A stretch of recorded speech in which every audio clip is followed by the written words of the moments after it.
There's a reason why companies like Twitter and Facebook and all YouTube and big tech and everybody like that are censoring conservative voices or libertarian voices. It's because they're afraid of them. They know that if they allow you to speak, you will start pulling people because you make sense. What's going on, everybody? Yeah, quick public service announcement. If you're watching this on my Steubens LTD channel, I'm moving back to my original channel. So please go subscribe, subscribe over there. The business side will continue to operate, but maybe and eventually I'll probably just start doing live streams on there. So yes, go please follow my other channel. The link will be in the description for those of you that are on the business channel. So let's get into it. Won't lie, I went to get on here yesterday and make this video, but I really didn't know what to say. So much changing right now, right? I was gonna talk, now that the elections are over, but I'm not prepared to do that yet. So we'll see. You know, the thing about the presidential election is there has been so much suspicion. I mean, even if there is zero cases, zero evidence of voter fraud right now, they sure did a heck of a bad job at making us believe that and making that look to be the case. Um, it looks really bad right now. Glitches in the system that have in computer software systems that have essentially could have changed the outcome. And we really won't know until we get a full massive recount. And I still think even then, I don't think anybody's going to really believe that the election results are fair, no matter who it comes out for, right? Um, I still don't see, Trump winning, just because I think it's just so deep. Um, it just a lot of inconsistencies. I said on election night it was kind of odd. Trump gained support amongst all minorities. The only group that he lost support among was white men. So it's kind of interesting that all these results would have him down so much. I mean, there's a reason.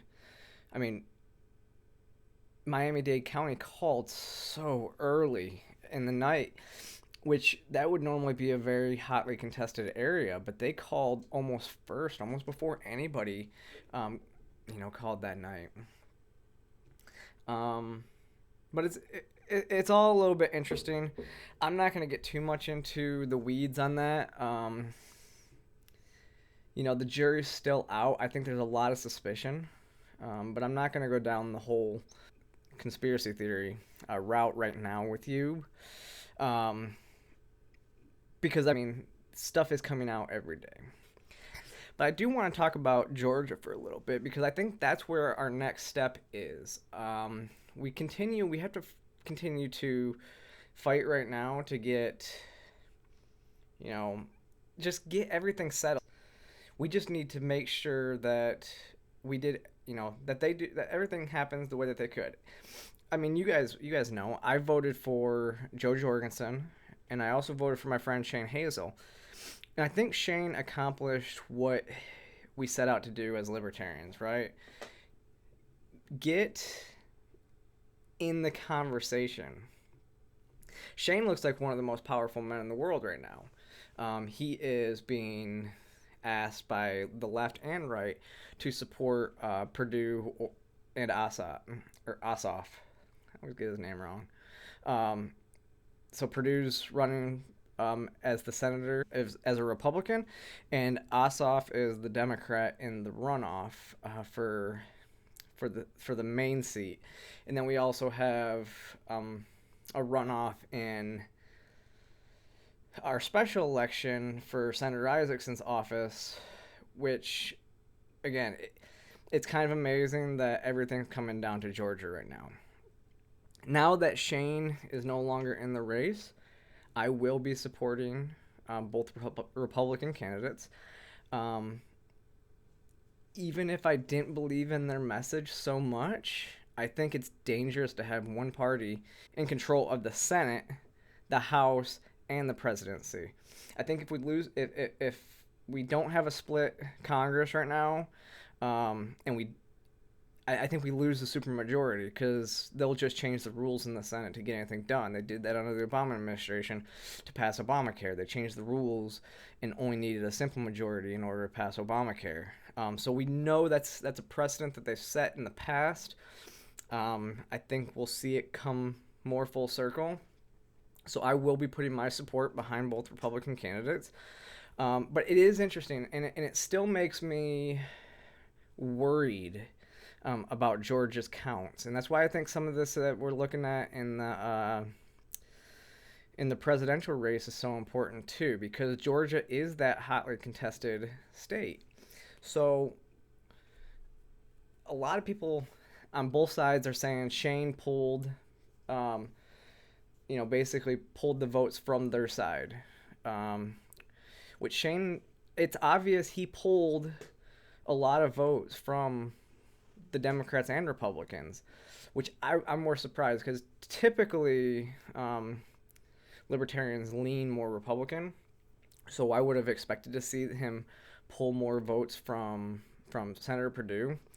But if you saw my live stream with the Freckles and Brit, I was on the Freckles and Brit show on election night. I was really looking at the numbers and I was a little bit shocked because Senator Perdue and Donald Trump had almost the same vote totals. Okay, they were running at about the same vote totals, but Perdue had over 50% of the vote at that point. And Shane was running, he ran the whole thing at about 2.8%, right? Where Jorgensen was only about 1.5% in Georgia.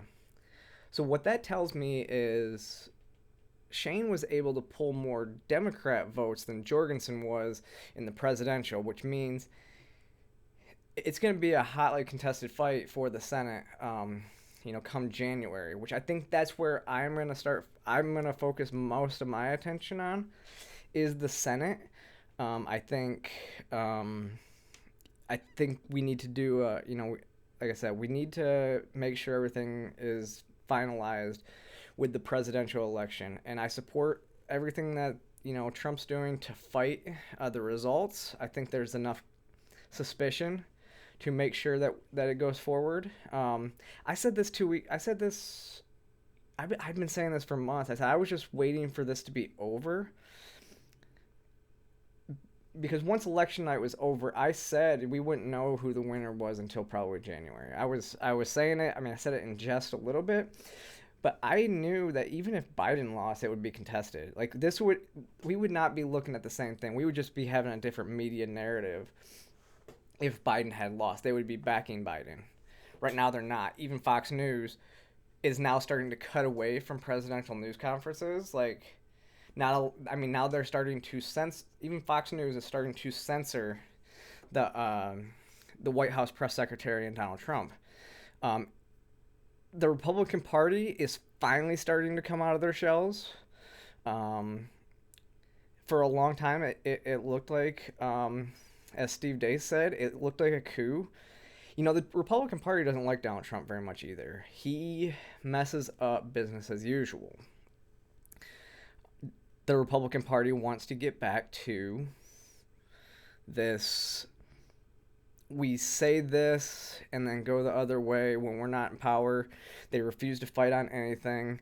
One of the reasons why, I was a Tea Party conservative, moved more libertarian because the Republican parties don't have any doesn't have any values. There are a few people like Thomas Massey who absolutely have values, but other than that, I don't trust half the Republican Party. I was a big fan of Dan Crenshaw, who now they're talking about 2021 or 2024. I mean, I liked Dan Crenshaw when he first came on the scene, but then all of a sudden he fell right in line with the the MAGA cult, as you would say it. Not everybody that supported Donald Trump was, you know, in the MAGA cult, but Republicans didn't stand up to Donald Trump when he was starting to grow government either. So that kind of turned people like me off. I used to be I supported Ted Cruz in the 2016 presidential election, um, until he completely showed that he has zero values. As soon as Trump became the nominee, he voted with Donald Trump 96% of the time. That includes big budgets, bump stock bans. Everything that Donald Trump wanted to do, he got through. It was a 100% Republican vote. The only, like I said, Thomas Massey is the only one that even forced a vote on the massive spending bill for the CARES Act at the beginning of this year. And that's what the Republicans want to get back to. They want to get back to business as usual as Washington, being the party of small government, but not really shrinking government at all when they're in power.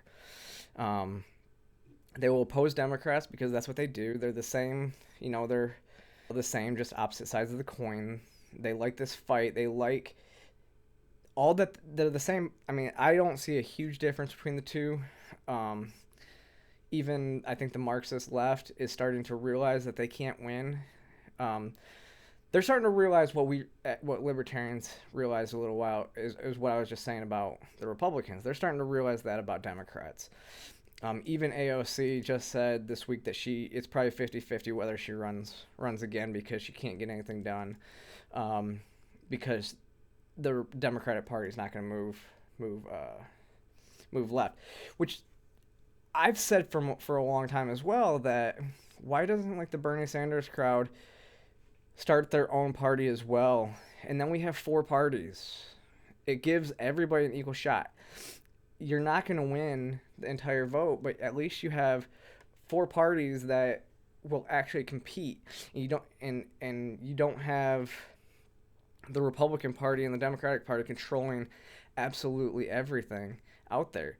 I think they have a big enough voice that they can actually do something with it. I think Justin Amash coming over into the Libertarian Party will actually do something, because he did stand up for Trump and he took the biggest hit of all from it. Thomas Massey survived because he didn't just blindly go one way. I have a lot to say about the way that Justin Amash treated Trump in the impeachment hearings, but I understood why he did it initially, and I think once there was no evidence, he should have voted no. But I think he voted yes just because Donald Trump had slighted him. I think that was a petty vote.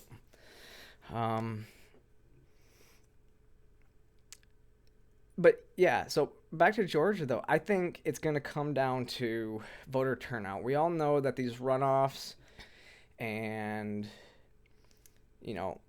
mid-cycle elections, they don't typically have the voter turnout that they normally would. But we need to get the vote out in Georgia to save the Congress. So I think somebody posted on Shane's wall on Twitter the other day that said, all he's doing is supporting a Congress that's not going to be able to do anything. And I said, yeah, exactly. Like, even if I don't, I'm going to vote for those two just because I know as a libertarian, we have to just hold the line. We have to have, a split Congress is better for a libertarian than an all Democrat Congress that's actually getting stuff done, but they're going the opposite direction that we would have to undo if we ever gain power.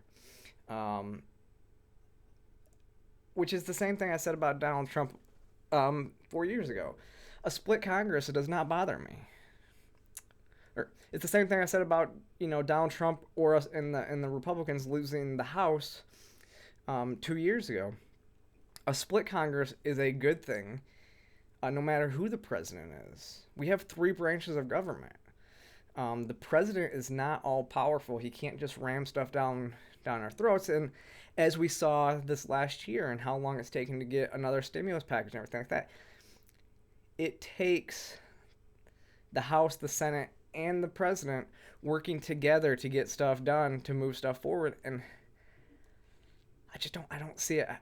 I don't see anything. I don't see an issue, and I don't worry so much if the Senate remains Republican. Now, does Mitch McConnell need to get out of there? Yes. Get rid of Mitch. I mean, he not out of Congress, but maybe out of Congress, but get him away from the lead when it comes to the Senate. He should not be the majority leader of the Senate. He needs to be voted out of the majority leader of the Senate because he's not helping anything being where he's at. He is a rhino who I would expect that he would try to get more progressive policies passed, even as the Republican in charge, under the guise of reaching across the aisle and making things work. It's also interesting to now watch Antifa and Black Lives Matter are showing who they are, who they always were. They're saying fuck Donald Trump and fuck Joe Biden. They're saying that, no more presidents. That's exactly what they were chanting in DC. They don't want peace. They want communism. They want to completely erase what the US stands for. Which we've been saying that about Black Lives Matter for how long? Actually, we've been saying about both of them for how long? They're Marxist. They want this Marxist, socialist utopia. And they are going to riot and everything until it happens. Yeah, so I mean, I'm also interested to see, how all this works later on. With all these people that they disown like family members and stuff like that. I mean, the damage there is done. How I don't this whole process has been so just damaging. I absolutely think we need to come together, but it's not going to be easy, and I don't think Joe Biden and Kamala Harris are the ones that are going to bring us together. Not when it's been, leftists rioting in the streets for the last few months and then disowning family members for voting for Trump. I don't think we're going to come together that easily. We can hope. I'll be reaching out to some of my people and doing what I can to kind of help push this process along in Georgia. Help support where I can. I went to the Walkaway event here in Atlanta, like the weekend of the Sunday before the election. It was really good, and people like Brandon and Mikey and everybody that spoke there, everybody that was there. I think they're making headway. And just kind of a last note that I'm gonna kind of talk about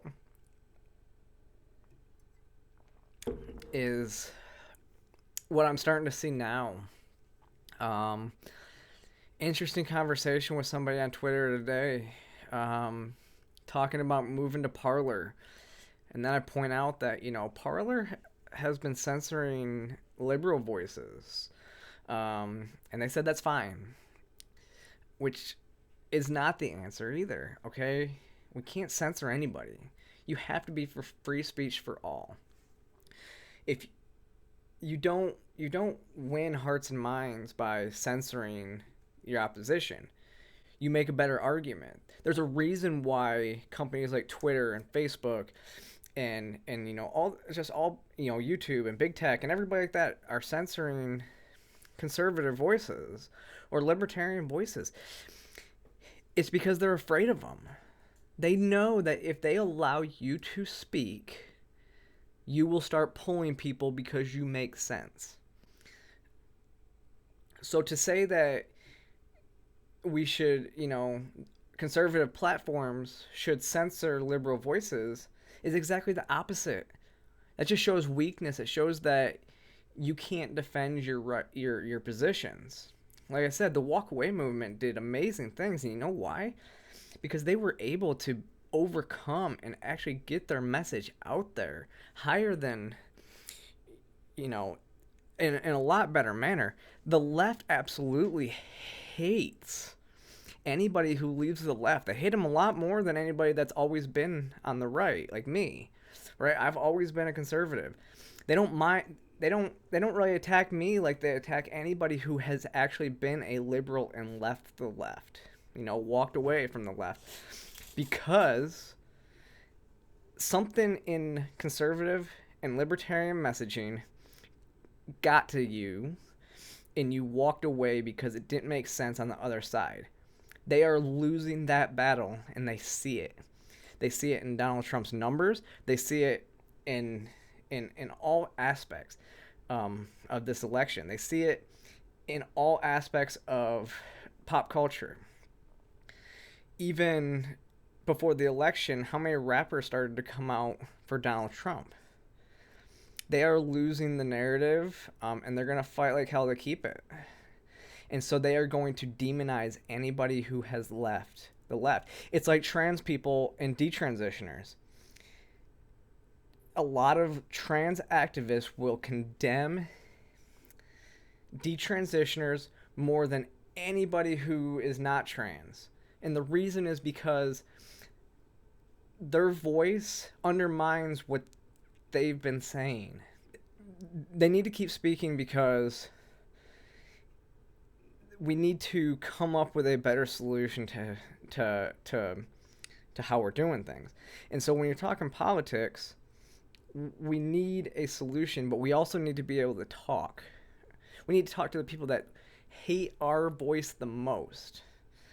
Absolutely, we cannot censor them. We need to believe in free speech no matter what platform you're on.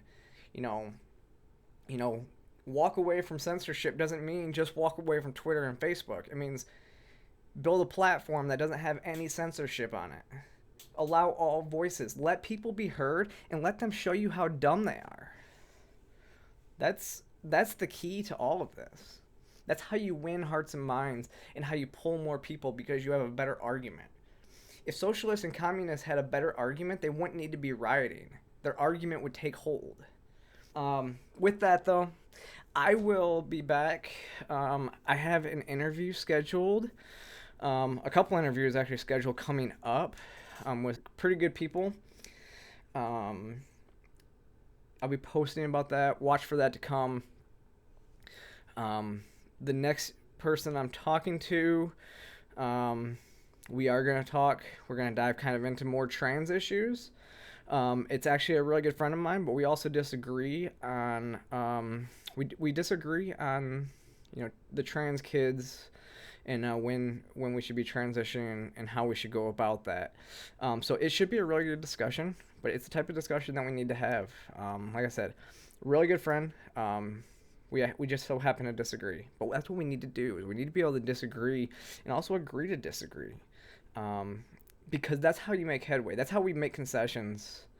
That's how we move forward. So with that said, make sure you guys like and subscribe. Like I said, go over to my personal channel. Check me out on Twitter, Instagram, everywhere you can find me.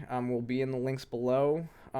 Hit me up on Twitter if you ever need me. So if you ever need anything from me, absolutely. Thanks for joining in.